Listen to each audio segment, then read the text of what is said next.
For years, my mother called me desperate, unaware that she had a son and was married.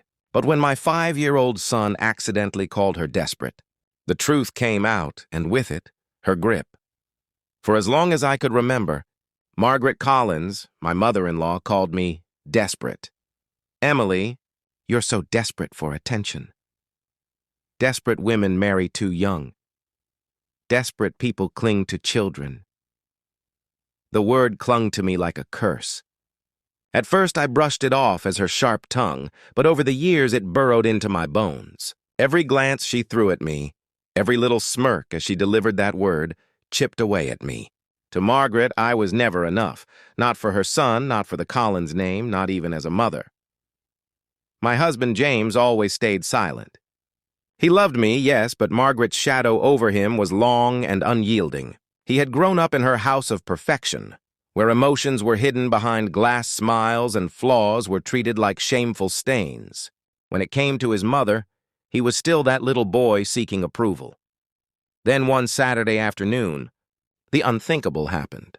We were at the Collins estate, a sprawling house with velvet drapes, marble floors, and walls lined with oil paintings of ancestors who all looked equally severe. The kind of house that felt more like a museum than a home.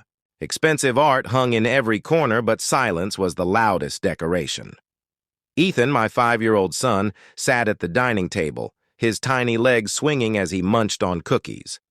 His chatter usually filled any room with sunshine, but today even his voice seemed to shrink in the heavy atmosphere Margaret carried like a crown. She sat across from me, pouring herself tea with the precision of a queen in exile. Every move of hers was elegant, deliberate, yet sharp. Her eyes scanned me, as though cataloging another crime I had unknowingly committed. Finally, she placed the teapot down with a soft clink and looked at me as if preparing her blade. "Emily," she said coolly, "you always look so desperate." The word sliced through the room. My chest tightened, but I forced myself not to react. It wasn't the first time, and I had long stopped expecting kindness from her. But before I could respond, Ethan looked up, crumbs on his lips, his innocent little voice ringing like a bell. "Grandma," he said with childlike certainty, "you're desperate." The words dropped like a thunderclap. Silence froze the air. Margaret's hand jerked, spilling tea across her saucer. The pristine controls she wore like armor cracked, and I saw for the very first time something raw flicker in her eyes. "What did you say?" Her voice trembled, not with anger, but with something stranger. Fear. Ethan tilted his head, confused by the sudden weight of the room. "You always call Mommy desperate. But Daddy said desperate means someone really wants something they can't have. So, maybe you're desperate too, Grandma." My heart pounded in my ears. I glanced at James. His face had gone pale, like the earth had opened beneath him. His lips moved, but no words came. Margaret's porcelain mask slipped further. Her skin pale as the china she clutched, her lips parted in disbelief. It hit me then. Ethan's innocent observation hadn't just embarrassed her. It had pierced something hidden, something fragile she had fought to bury. Margaret pushed back her chair, rising slowly. Her knuckles whitened as she gripped the edge of the table for balance. Her eyes darted between James, me, and Ethan, as though we had all suddenly become her accusers. "You don't know what you're saying," she whispered hoarsely. Her voice unsteady, stripped of its usual authority. But her hands shook. Her composure was gone. And for the first time in years, I didn't see a woman in control. I saw someone terrified of a single word, a word she had weaponized against me my entire marriage. That night, James paced our bedroom, avoiding my gaze. His silence was worse than any confession. "James," I pressed, "what was that today? Why did she react like that?" He rubbed his temples, his jaw tight. "There are things about my mother."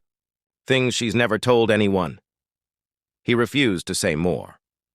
I lay awake long after he had drifted into restless sleep, staring at the ceiling. Ethan's little voice replayed in my mind, as if etched there forever. "Maybe you're desperate too, Grandma." And with those words, a lifetime of insults suddenly felt like deflections. Something was buried in Margaret Collins's past, something she had spent years trying to project onto me, and I was about to find out what. The following week, the house felt different.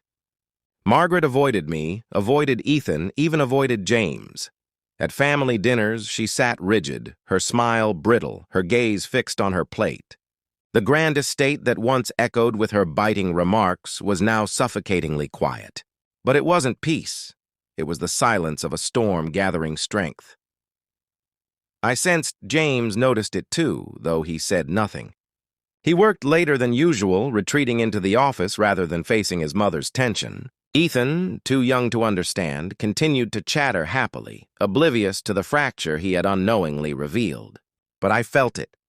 The air was heavy, charged with secrets pressing to be spoken. One evening, while James was still at work, Margaret summoned me to her study. The word summoned fits because that's how it felt, like being called to court. My hands trembled slightly as I walked down the long hallway. The study had always been her territory, a place I rarely entered. When I stepped inside, the room was dim, the fire crackling low, shadows licking across the bookshelves. Margaret sat in her grand armchair, back straight, pearls gleaming at her throat like a shield. She looked every bit the queen of this house, but her eyes betrayed her. They weren't cold this time, they were restless. "You think you're clever, don't you?" she said, her voice sharp but tight. "You think that little boy of yours revealed something, but you don't know what it means." Her words struck me like a test. Part of me wanted to shrink, to let her keep her walls up, but another part, the part that had endured years of her scorn, stood taller. I met her gaze, calm but unyielding. "Then tell me, what does it mean?" For a long moment, Margaret said nothing. The fire popped in the grate. Her hand hovered near the desk drawer, then fell away, then returned again, trembling as though she was at war with herself. Finally, with a sigh that sounded like surrender, she reached into the drawer and pulled out a faded photograph. She held it tightly, almost reverently, before passing it to me. The image showed a younger Margaret, barely in her 20s, her hair looser, her face softer, her eyes full of something I had never seen in her before, hope. Beside her stood a man I didn't recognize, his arm around her shoulders. And in her arms, a baby. My breath caught. "That was my first husband," she said softly, her voice trembling in the firelight. "And my first son." The words landed like thunder, shaking the walls of everything I thought I knew about this family. Margaret's grip on the photograph was so tight, her knuckles whitened. Her gaze was fixed not on me, but on the image, as though the younger woman in the picture were a stranger she barely recognized. "I married young," she whispered. Desperate to escape my father's strict hand, I thought I was running toward freedom. Instead, I ran straight into a prison of my own making. My husband, he wasn't who I thought he was. He gambled, he drank, he hurt me. But I stayed. I stayed because I had a son. A boy. Her voice cracked, the first real fracture I'd ever heard in her armor. One night, he disappeared. Both of them. My husband ran, and he took my child with him. I never saw either of them again. Silence swallowed the room. The fire hissed, a log collapsing into ash. I clutched the photograph, unable to find words. Suddenly, so much made sense. Margaret's cruelty, her fixation on the word desperate, it wasn't random. It was projection, a wound she had disguised as weaponry. She continued, her tone low, almost bitter. "I searched for years. I begged for help, but no one cared. A woman with a bad marriage and a missing child wasn't worth anyone's time back then. Eventually, I remarried. I built this life, this family. I promised myself I would never be weak again. But the word desperate," her voice faltered. "That was me. Not you." The confession hung in the air like smoke. For the first time, I didn't see Margaret Collins, the cold, immaculate matriarch who had tormented me for years. I saw a woman scarred by betrayal and haunted by loss. "And James?" I asked quietly. Does he know? Her eyes darkened, hardening with shame. He knows I was married before. He doesn't know about the child. I couldn't bear to tell him. He would see me as a failure, and I couldn't allow that. I let her words settle between us, heavy and raw. Suddenly, I understood everything. The control, the criticism, the relentless disdain. It was armor. Armor forged in grief, in abandonment, in fear that she would always be seen as the desperate girl who lost everything. But Ethan, with his innocent words, had pierced it all. I stood slowly, the firelight casting long shadows between us.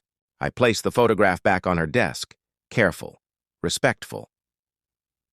You don't have to carry this alone anymore, I said softly. But you can't keep using me as your shield. I'm not your scapegoat. Margaret's lips trembled. Her chin quivered as though she wanted to snap back, to reclaim her control, but no words came. Instead, she simply nodded, the photograph trembling in her hands as she drew it back toward her chest like a lost treasure. That night, when I tucked Ethan into bed, I realized the balance of power had shifted forever. Margaret's grip over me was gone, not because I had fought her, but because her own truth had unraveled her. In the weeks that followed, she softened, hesitant, awkward, but trying. She still had sharp edges, she always would, but they were dulled as though she no longer had the energy to cut. Sometimes, when Ethan laughed, I caught her watching him with a sadness that went deeper than words. A sadness for the boy she lost, and perhaps, in some small way, for the woman she used to be. The truth hadn't destroyed her. It had humbled her, and in that humility, she became human. As for me, I was no longer desperate. I was free. And in a strange way, it was my 5-year-old son who had given us both a new beginning,